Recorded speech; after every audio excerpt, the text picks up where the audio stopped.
In the year 2024, how active would you like to be? We rolling, inshallah. We're gonna be back in next month is the plan. And if not next month, then right after Ramadan. We just putting some pieces together now, but inshallah we should have about 5 or 6 fights this year. We rolling. Yeah. Okay. No, what's on you? Is there anybody out there? I know your record is pretty up and coming. Mm-hmm. Is there anybody out there right now that you'd like to fight, or anybody y'all looking at? Young Pops. I'm looking at whoever they put in front of me, honestly. My team, they know what they're doing. Who am I anyway? Like, in the grand perspective of things, you see what I'm saying? Like, people get too big-headed for their britches. Boxing, humble yourself, because if you don't, the game gonna humble you. When I'm ready for whatever fights, I'm ready for the world. But every fighter do. You know what I mean? So when my team say we going for a dude, then we going for a dude. And if they don't say so, then I'm gonna fight who's in front of me, and that's it. I don't gotta go out of my way with no, I listen to my team. I want to fight whoever, but whoever my team confirm, that's who my team confirm, and that's what we do. I'm not what I look like shouting out some world class dude right now. I got 5 or 6 fights, man. Humble yourself, or the game gonna humble you. My time is now, but when my time comes from the big stages, I'm gonna be prepared for that too. So all in due time, inshallah. I'm not about to get on this interview and act like no asshole. I'm not call somebody out for what? Who am I? What have I done? You know what I mean? So let's put in the work first. Niggas get too big for themselves. Put in the work.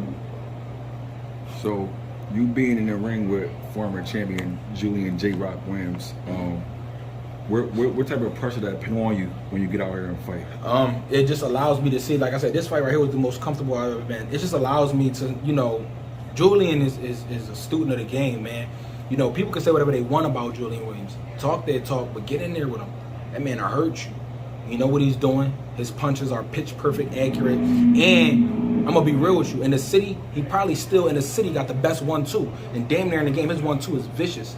But that guy Julian teaches me a lot, man. Julian, not only Julian, but Kyrone too. Kyrone Davis is another monster.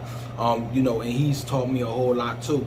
So being in there with these world class guys, been in there a time or two with even Caleb Plant. He showed me some things, and we all work together, man. So I appreciate all those guys, but it humbles you and it calms you down. So that's how it is. Being that you're a relatively young fighter, being in there with Caleb, being in there with J-Rock, Kyrone, these are guys that have a whole bunch of fights. 2 world champions. Absolutely. Kyron's been in there with world champions. Absolutely. Right?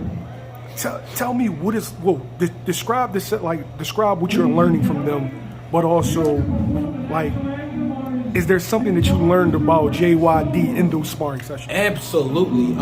First of all, they my brothers. Everybody who I named, they my brothers, including Kuko as well. Ron Wed Cruz. They my brothers. And Zach. Oh, also Zach too. I apologize, Zach. That's my dog. Yeah, Zachary Ochoa. That's my dog. For real. That's my dog. Shout out Zach, man. That's my boy. But being in there with them teaches you so much. It teaches you composure. Because it's funny, man.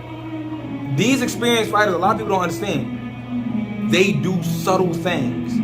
And you might think you getting over on some work, and they, and next thing you know, boom, boom, boom, boom, and then they turn that shit up on real, they got veteran, tricky, experienced moves. So if you're not composed and paying attention, the spar going one way, next thing you know, boom, and you be looking around like, what the fuck?